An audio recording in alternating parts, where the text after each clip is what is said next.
क्यों वाचा कलम दक्षिणातिन दक्षियो नाति में बलम तबलम गरुराजिन देश गुरु में प्रियम तवा राजा नसके वटो दुर्लभाय तरेहि पश्चात हम बलि राजा नगया तो हम के नियंत्रण पीते चेद्वान चित्ते भूमा सदा गौरव सुवर्तने ही भविष्यामि तुम्हें आराधा तस्मान जितास्ति मैति नारी हमर्ति वर्धनादादन विदेशामि पर देवी दमो धार्मनिष्ठ जगुटलाह पिताहाति प्रगाह दाति मे शरणमान कर्यो मां रक्षते भक्तिदामान प्रवाच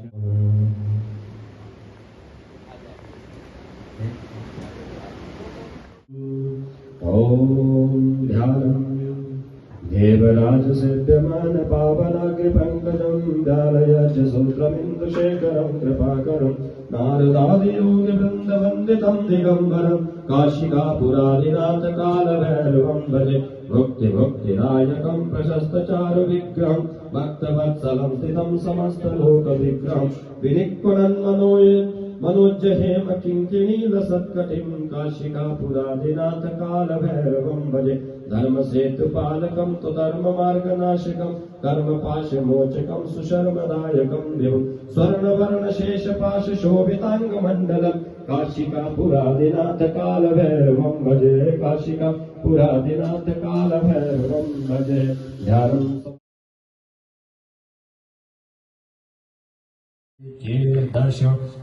चेदर्शोऽर्थाः तेभ्यो नमोऽस्तु ते नवन्तु ते नो मृडयन्तु ते यन्दिशमो यश्चानो दृष्टितामेकाञ्जं विद्दधाः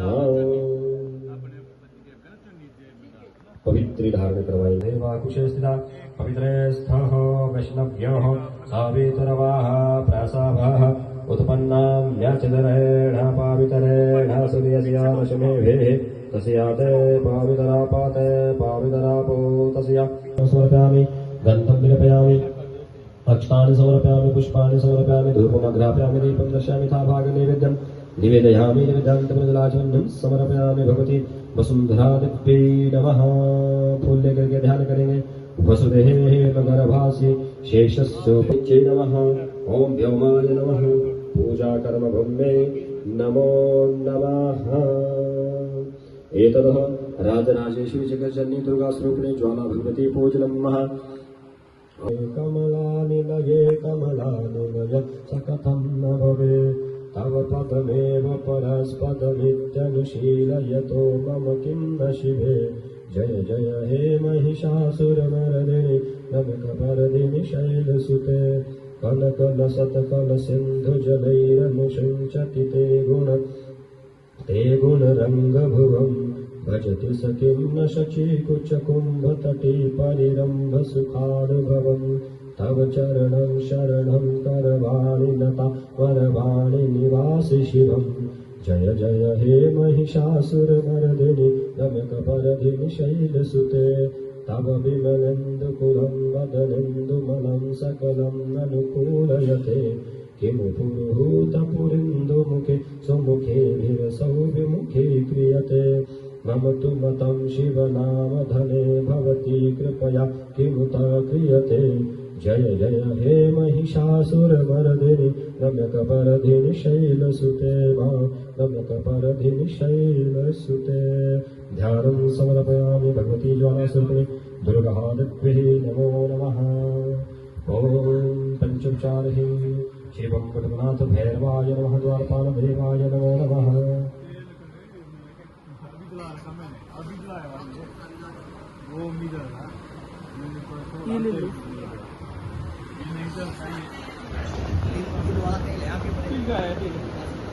ओम पद्य अर्घ्य आचमनीय स्नान क्रम समर्पयामि। ओम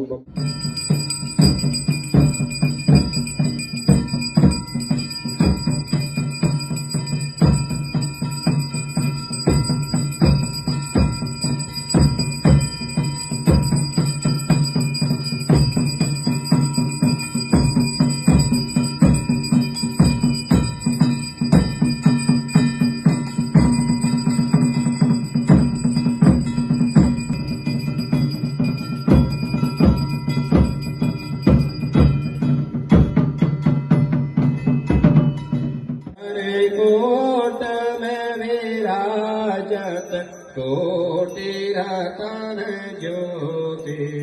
ओम जय हम गौरी मांगे जी की आरती जो कोई नर गावे। हे मैया प्रेम सहित करनी तुमको निशा देन ध्यावत मैया जी को सर्वदिन मना। काले भद्रकाले कपालिनी दुर्गा क्षमा शिवा धात्री स्वाहा सदा नमोस्तुते। आप आ जाओ, बस इनको हाथ लगा लो, मैं इनसे करा रहा नहीं। ओम पाद्योपाद्यम समर्पयामि भगवती श्री राजराजेश्वरी भगवती दुर्गा देव्यै नमो नमः। पाद्योपाद्यम समर्पयामि हस्त्यो अर्घ्यम समर्पयामि मुखे आत्मनीयात् जलम समर्पयामि श्री भगवती राजराजेश्वर्यै नमो नमः। ओम पंचामृत स्नानम पंचनद्याः सरस्वतीमपि जन्ति सुस्रोतसः।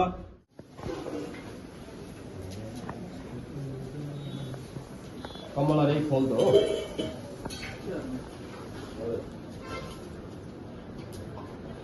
जय बस प्रणाम करके आ जाओ।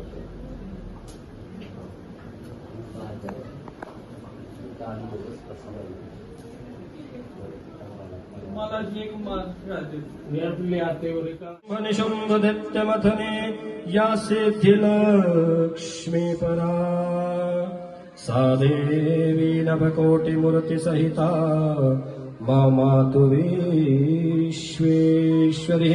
ध्यानं समर्पयामि श्रीमद्देवी भागवत समर्पयामि अर्घ्यं समर्पयामि आचमनीयं जलं समर्पयामि।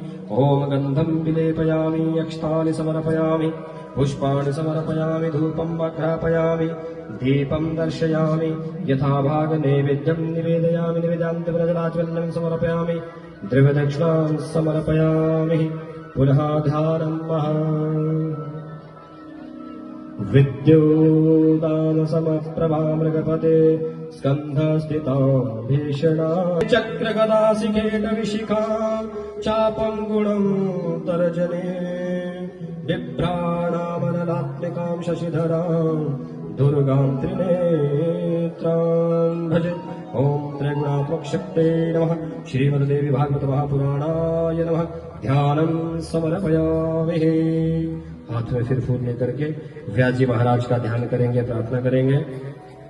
ओम व्यासाय विष्णुरूपाय व्यासरूपाय विष्णवे नमो वै ब्रह्मनिधये वासिष्ठाय नमो नमः।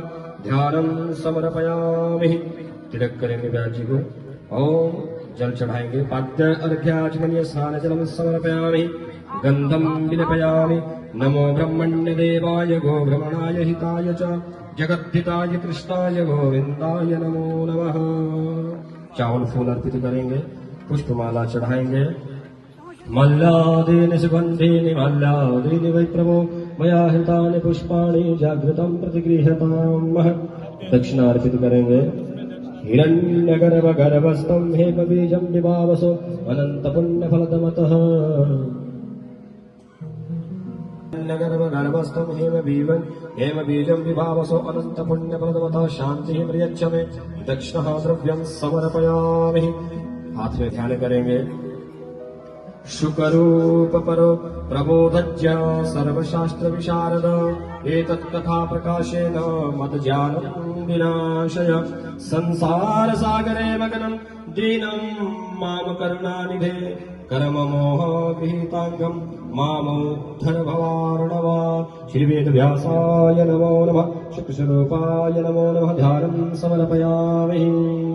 उपव्यास जी का पूजन करेंगे।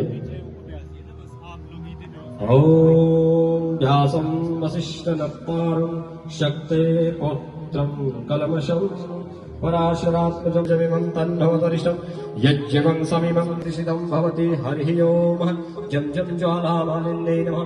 रत्नेश्वर्यै नमः। पंचोपचारे सम्पूज्य हरिः ओम् चन्द्रमा मनसो जातचक्षुः सूर्यो अजायत श्रोत्राद्वायु च प्राणश मुखादग्निरजायत इदगम् कविः प्रजननम् मे अस्तु दशवीरगम् सर्वगणगम् स्वस्वये आत्मसने प्रजासने पशुसने लोकसन्न्यभयसने अग्निः प्रजाम् बहुलाम् मे करोत्वन्नम् पयोरेतो भस्मासु दत्तः कदलिः गर्भसम्भूतम् कर्पूरम् तु प्रदीपितम् आरार्तिकमहम् कुरु मे। जाइए व्यासपीठ को प्रणाम करने के बाद आप पर से ही घूम के आइए, परिक्रमा करके यहाँ से नहीं मुड़ना है, पर से ही वापस आए अपने स्थान को। सभी भक्त वृंद से निवेदन रहेगा अपना अपना स्थान सुनिश्चित करके आप आराम से बैठ जाइए, कोई भी आपस में बातचीत नहीं करेगा, शांति से आज की स्कंद पुराण में भी आया है, जो राजा जनक के पास धनुष था और जब सीता स्वयंवर हुआ था और बड़े बड़े योद्धाओं को, राजाओं को बुला करके स्वयंवर में राजा जनक ने ये घोषणा कर दी कि जो इस धनुष को उठाएगा सीता का विवाह उससे होगा। मैं राजा जनक की बात कह रहा हूँ, संस्कारों की बात कह रहा हूँ मैं। अब जो वो तय खाने में रखा था धनुष, जैसे हमारा कोई स्टोर होता है वैसे भी धनुष रखा है, तब निकाला जाएगा जब योद्धा आएंगे। अब माता सीता की जो आयु है वो 7 वर्ष की आयु थी। माता जानकी को ऐसे संस्कार दिए गए जनक के द्वारा कि बेटी अतिथि का सत्कार करो। छोटी बेटी है 7 वर्ष की, 7 वर्ष की बेटी भी अतिथि का सत्कार करती है। जब बाल्यकाल से आपको सिखाओगे वृद्धावस्था तक याद वही रहेगा। बेटी दूसरों को प्रणाम करना चाहिए, बड़ों का आदर करना चाहिए, गौ की सेवा करनी चाहिए, ये सब संस्कार से सिंचित है। और कोई छोटी मोटी देवी नहीं है, वो बड़ी तपस्वी है मां जानकी।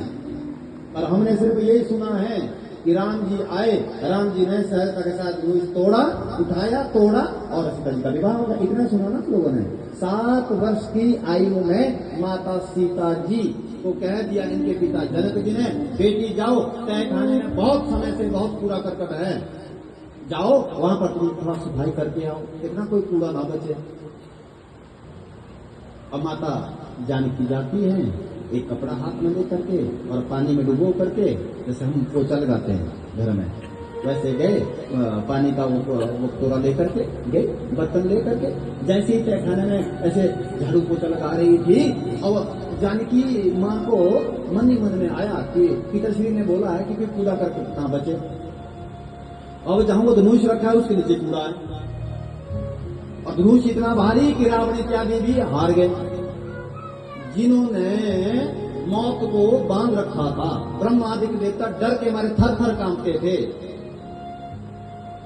इंद्र इत्यादि पानी भरने का कार्य करते थे, बड़े बड़े योद्धा कांपते थे। यहां तक कि जब लंकेश रावण अपने गुरु जी के पास कैलाश जाता था, रावण जब कैलाश में चलता था ना रावण, तो पूरा कैलाश यूं होता था, पूरा कैलाश पर्वत पर। एक बार माता जानकी ने बोला, गौरा ने बोला, बोले नाथ क्या यहाँ पर भूकंप आ रहा है क्या? बोले भूकंप नहीं आ रहा है, तो क्या हो रहा है? क्या मेरा चेला आ रहा है। कौन आ रहा है जी? बोले गुरु जी आपका चेला, ये कैसा चेला? बोले रावण को चेला बनाएंगे तो ऐसा ही होगा, शांति थोड़ी होगी, क्रांति ही होगी। जो अभिमान से ग्रसित है ऐसा व्यक्ति, ऐसा शिष्य भी गुरु जी के लिए खतरा है। क्यों? पता नहीं कि वो कई बार तो कैलाश जाता था रावण, कई बार तो प्रणाम ही नहीं करता था। भोलेनाथ तो बड़े शांत स्वभाव के, प्रणाम ही नहीं करेंगे। किसी ने पूछा रावण को प्रणाम नहीं क्यों नहीं करता? भाई आप कहते नहीं गुरु है, बोले ऊपर आपसे बड़े हैं, वो मेरे से बड़े किस कारण से बताओ, ये तो बता दो किस कारण से बड़े। मेरे पास सोने की लंका है और बाबा गुफा में बैठा है, इसके पास 1 सिर है, मेरे पास 10 सिर है। इसके पास सैनिक 1 नहीं, मेरे पास लाइन है सैनिकों की। और इसके पास तो काल डर के मारे नहीं आता, मैंने तो काल को बांध के रखा है। आप बताओ किस तरीके से तुम कह रहे हो कि शिव से मैं छोटा हूं? मैं कहां छोटा हूं? अभिमान। और ऐसा बलशाली रावण जो पर्वत को भी हिला दे, धनुष को नहीं उठा पाया। और माता जानकी 7 वर्ष की, और जब ऐसे कपड़े से साफ कर रही थी, सफाई कर रही थी, माता जानकी के मन में ख्याल आ गया कि भैया तो कूड़ा बच रहा है इसके नीचे। माता जानकी ने क्या कर दिया, जैसे लिफाफा होता ना, खाली लिफाफा, उस तरीके से उठा लिया धनुष, जैसे खाली लिफाफा होता ना, इस तरीके से धनुष उठा लिया और यहाँ रख दिया और पूरे कपड़े से सफाई कर ली। और जब उठाया ऐसे करके यूं रख दिया कपड़े की तरह, ये तो फिर भी भारी है, ये तो फिर भी भारी है, ऐसे यूं करके रख दिया। जब किसी ने बोला मैं तो स्वयंवर के चक्कर में था कि स्वयंवर होगा, कोई योद्धा आएगा, इस धनुष को उठाएगा। अरे 7 वर्ष की जानकी, 7 वर्ष की जानकी इतने भारी धनुष को ऐसे उठा रही जैसे मजाक हो रहा हो यहाँ पर। और अपने हृदय में भगवान को धन्यवाद करते हुए कह रही हैं, हे माँ आदि शक्ति जगदम्बा, हे जगजननी माँ परम्बा, आपके अनेकों रूप हैं, ताकत देने वाली संसार में आप गौ के रूप में हैं। गौ का दूध घी जीव पर्यंत तक हम पीते हैं, वही ताकत है मेरी बेटी के अंदर, जो पर्वत से भी विशाल बलशाली उस धनुष को विपुल सहजता के साथ उठा रहे हैं।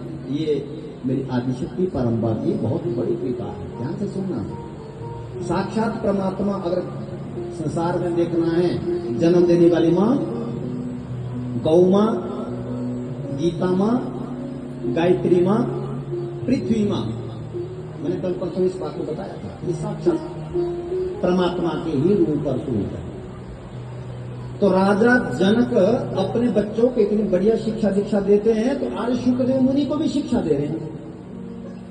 शुकदेव मुनि को कह रहे हैं कि तुम्हें गृहस्थ धर्म अपनाना है, और पूरे गृहस्थ धर्म का ज्ञान लेने के बाद शुकदेव मुनि व्यास जी के पास पहुंचे, अपने पिता व्यास जी के पास पहुंचे, प्रणाम किया, पिताजी आपने मुझे भेजा था जनक जी के पास, मैं पूरी गृहस्थ धर्म की शिक्षा लेकर के आया हूँ। इसके बाद शुकदेव मुनि का विवाह हुआ पितरों की कन्या पीवरी देवी से, और जिसमें कि 4 पुत्र और 1 पुत्री शुकदेव मुनि की हुई, जिसका नाम था कीर्ति। कल यहाँ तक की कथा हमने सुनी थी। और कीर्ति जैसे वो बड़े होने लगे बच्चे, उनको संस्कारों से सिंचित किया, और आज शुकदेव मुनि अपने पिताजी व्यास जी से कह रहे हैं, अब मुझे आज्ञा दो। व्यास जी ने बोला, तुम कहाँ जा रहे हैं? तुम कहाँ जा रहे हैं? फिर अब तो मैं जंगल में जाऊंगा। कि जंगल में क्या करोगे? क्योंकि राजा जनक ने कहा था, जब गृहस्थ में आप अपने बाल बच्चा जो आपके घर में हैं, जो बच्चे संतानें हैं आपके घर में, उनकी शिक्षा दीक्षा देने के बाद, उनका विवाह विधि संस्कार करने के बाद व्यक्ति को संन्यास ले लेना चाहिए। ये गृहस्थ का नियम है। मुझे ये नियम बताया गया था, मैंने अपना नियम पूरा किया, अब मैं घर में नहीं रहूंगा, मुझे तो जंगल जाना है। शुकदेव मुनि ने बोला, ध्यान से सुनना, श्रीमद् भागवत महापुराण में 12 वर्ष के बाद शुकदेव मुनि मां के गर्भ से आते सीधा भाग जाते हैं, और यहाँ श्रीमद् देवी भागवत महापुराण में आज विदा लेकर के जा रहे हैं, गृहस्थ धर्म के बाद संन्यास की ओर जा रहे हैं। जैसे शुकदेव मुनि घर से निकले और दूर चले गए, जंगल में जाके तपस्या करने लगे। व्यास जी को बड़ा वियोग हुआ। व्यास जी अपने मन ही मन में सोच रहे हैं कि मेरे वो किस जन्म का ऐसा अपराध है कि मेरा बेटा मुझे छोड़ के जा रहा है। ध्यान से सुनो, जब हमारे जीवन में कोई विकट परिस्थिति आती है, हमारे साथ कोई घटना घट जाती है, हमारे साथ कोई दुख का ऐसा माहौल बन जाता, हमारे जीवन में दुख की घड़ियां आ जाती है, उस समय व्यक्ति अपने कर्मों की ओर ढूंढ देखता है। कब? जब हमारे जीवन में दुख आता है। आज तक सब आनंद था व्यास जी के जीवन में। आज विचार कर रहे हैं वेद व्यास जी कि नौजवान युवा मेरा बेटा वृद्धावस्था मेरी सेवा करेगा। ध्यान से सुनना, सबसे ज्यादा वो संसार में ठगा जाता है जो इस कामना से बच्चों का पालन पोषण करता है कि वृद्धावस्था मेरी सेवा करेगा। ये तुम्हारा भ्रम है। सबसे पहली बात तो ये कि नौजवान अवस्था में वृद्धावस्था देखने की आवश्यकता नहीं। 28 साल 30 साल 35 साल की उम्र में हम अगर ये देखेंगे कि मेरे पास बेटा है, जब मैं बुजुर्ग होगा तो मेरी सेवा करेगा, भैया 2 दिन के बाद क्या होगा कोई पता नहीं है, 24 घंटे के बाद क्या हो जाए कोई पता नहीं है, 5 दिन के बाद क्या हो जाए कोई पता नहीं। तुम बुढ़ापे की क्यों सोच रहे हो, आज की सोचो। अपने बच्चों को ऐसे शिक्षित करो, भगवान से कहो बच्चे संस्कारित बने, और मुझे मेरे जीवन में जब तक मैं जिंदा हूं मैं सेवा करूं, मुझे किसी की सेवा की आवश्यकता ना पड़े, ये मांग लो भगवान से। ये मांगना ज्यादा बढ़िया है मेरे हिसाब से। जो गृहस्थ में ये सोच के चलते हैं कि बस वृद्धावस्था में मेरी सेवा हो जाए। तुमने तो अभी वृद्धावस्था देख ली और अपना वो बेड भी देख लिया कि मैं पढ़ूंगा और फिर मैं पानी मांगूंगा, रोटी मांगूंगा, बस इसकी ये काम ना कर दे। भगवान से कहो ये जीवन सेवा के लिए है, जब तक जीवन हो तो सेवा ही मैं करूं। मैं तो भगवान से रोज ये बात मांगता हूं, अपनी बात कहता हूं, भगवान से कहता हूं जितना हो सके प्रभु इस आप तो सेवा करवाना, और जब सेवा के लायक ना रहे तो मुझे प्रेम से बुला लेना। और गृहस्थ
एक बल बिना रुकना मां, मेरा मान बड़ा बागनी के मनी